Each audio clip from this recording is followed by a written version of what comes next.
Live news, खबर तो पक्की है। कौन सा ऐसा बिहार का गांव है जहां पर हत्या का मातम ना मन रहा? ना जाने अनगिनत माओ की गोदें सुनी हुई है, बच्चों के सर से उनके पिता का हाथ हटा है, कितनी मांग उजड़ी है, इसका शायद मुख्यमंत्री को अंदाजा भी नहीं है। और शायद वो अंदाजा लगा भी नहीं सकते। क्यों? क्योंकि उन्होंने कभी किसी बिहारी के दुख दर्द में शामिल होना जरूरी ही नहीं समझा। भाई मैं आज यहाँ पर आया हूँ, मेरी कोई हैसियत नहीं है, मैं कुछ नहीं कर सकता।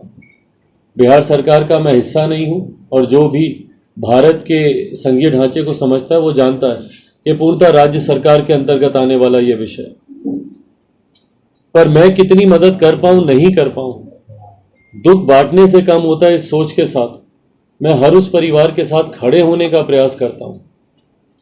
जब मैंने भी अपने पिता को खोया तो जिन लोगों ने मुझे सहारा दिया, मैं समझ सकता हूं भाई कि उस वक्त एक छोटा सा भी सहारा आपके लिए कितनी बड़ी ताकत बनता है। ऐसे में सोचिए, अगर मुख्यमंत्री नीतीश कुमार जी अगर ऐसी घटनाओं पर जाते। कल भी मैंने सिर्फ अपराध को लेकर फेसबुक लाइव पे, कल हम बैठे थे थोड़ी देर, और इन्हीं तमाम बातों का हमने कल वहां पे जिक्र किया था। मुख्यमंत्री नीतीश कुमार जी का ऐसी जगहों पर जाना या ऐसे पीड़ित परिवारों से मिलना परिवार को तो न्याय की आस बांधता ही है, पर सोचिए उन अपराधियों के मनोबल कितना टूटेगा कि भाई उस राज्य का मुख्यमंत्री, जो उस राज्य का गृह मंत्री भी है, वो कम से कम उस पीड़ित परिवार के साथ खड़ा है। आज इतने दिन बीत जाने के बाद, कितना 24-25 दिन बीत गया, 26 दिन बीतने के बाद भी आज भी मुख्य आरोपी फरार है।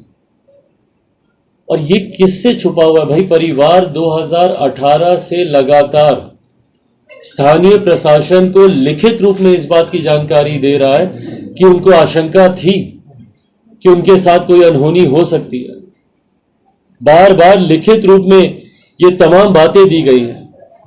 नीलेश जी ने खुद कई बार इस बात का जिक्र किया है, और उनकी लोकप्रियता, बढ़ती लोकप्रियता, हर राजनीतिक व्यक्ति जो थोड़ा बहुत भी राजनीति से जुड़ा हुआ है, भाई हम लोग भी जुड़े हुए, हर राजनीतिक व्यक्ति ये जानता है कि वो कितने लोकप्रिय थे।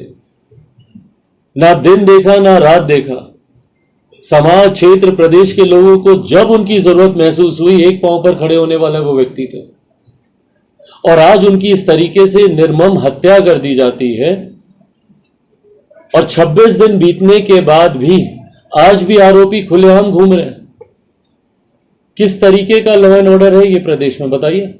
और ये वो एक ऐसा नाम जो कि लोकप्रियता में है, जो जनप्रतिनिधि की भूमिका में है, जिनका परिवार समाज सेवा में रहा, उनके पिताजी रहे, उस परिवार को अगर न्याय मिलने में अगर इतनी मेहनत, इतना कष्ट उठाना पड़े, तो सोचिए फिर एक आम बिहारी का क्या होगा। और यही कारण है क्योंकि पीड़ित परिवारों को न्याय नहीं मिलता। इससे पहले भी जो आरोपी हैं भाई, उनके ऊपर अगर पहले ही कार्रवाई हो गई होती तो आज संभवतः ये घटना नहीं घटती। और आज भी अगर कार्रवाई नहीं होगी तो 2 दिन, 4 दिन, 1 महीने के बाद फिर हम लोग ऐसे ही किसी और परिवार के साथ बैठे होंगे, क्योंकि उस परिवार की हत्या फिर इन लोगों ने कर दी होगी।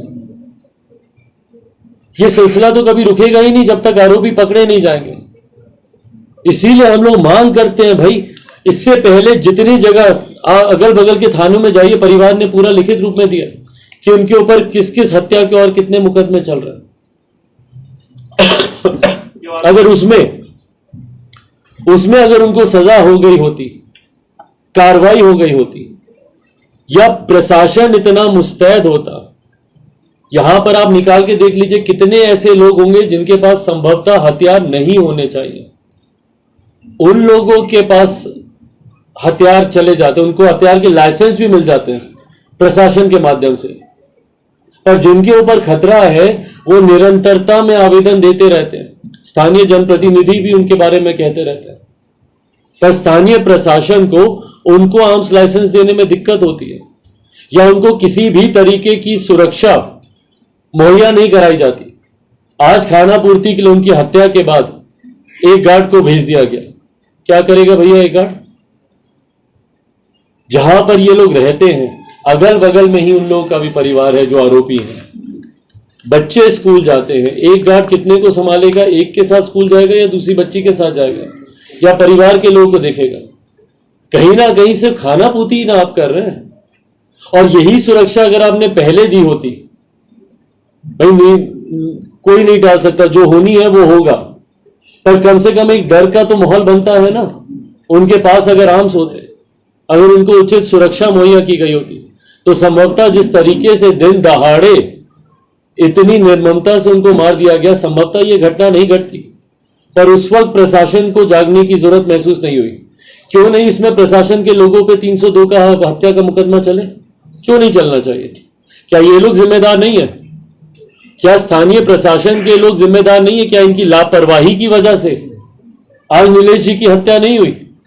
परिवार बार बार गुहार लगाता रहा, मिन्नतें करता रहा, लिख लिख के देता रहा, उसके बावजूद ना उनको आर्म्स का लाइसेंस दिया गया, ना उनको सुरक्षा दी गई। तो क्यों वो लोग जिम्मेदार नहीं है? क्या उनके पास इंटेलिजेंस नहीं था? क्या उनके पास जानकारी नहीं थी? और आर्म्स के लाइसेंस के लिए जब कोई अप्लाई करता है तो सबसे पहला प्रोटोकॉल ही यही है ना कि भाई आप जानकारी हासिल करें कि इनको खतरा है कि नहीं है। तो या तो आपको गलत जानकारी मिली या आपने जानकारी हासिल नहीं की। In either of the cases क्यों नहीं उन अधिकारियों के ऊपर 302 का मुकदमा चलना चाहिए? जितने जिम्मेदार ये हत्यारे हैं, ये अपराधी हैं, उतना ही जिम्मेदार ये उदासीन प्रशासन भी है जो हत्या होने का इंतजार करता रहता है। इन तमाम पिछले केसेस में क्यों नहीं अभी तक उस अपराधी को गिरफ्तार किया गया? अगर किया गया होता तो आज इस परिवार को ऐसे आंसू तो नहीं बहाने पड़ते। और मैं पुनः दोहराता हूं कि अभी भी अगर बिहार सरकार नहीं जागी, अगर स्थानीय प्रशासन नहीं जागा, तो 2 दिन, 4 दिन, 5 दिन, 1 हफ्ते के बाद हम लोग फिर किसी और परिवार के आंसू पोंछ रहे होंगे। और यही सिलसिला चलता आ रहा है क्योंकि अपराधियों को सजा नहीं मिलती है बिहार में, इसीलिए अपराधियों का मनोबल इतना बड़ा है। सोचिए, दिन दहाड़े कोई आकर 7 गोली चला देगा, 7 राउंड गोली चलती है दिन दहाड़े, वो भी किस बात का डर बच गया अपराधियों में? ये तो खुलेआम मौत का तांडव रचने वाली बात है भाई ये। और उसके बाद अभी तक कहां है हमारे प्रदेश के गृह मंत्री?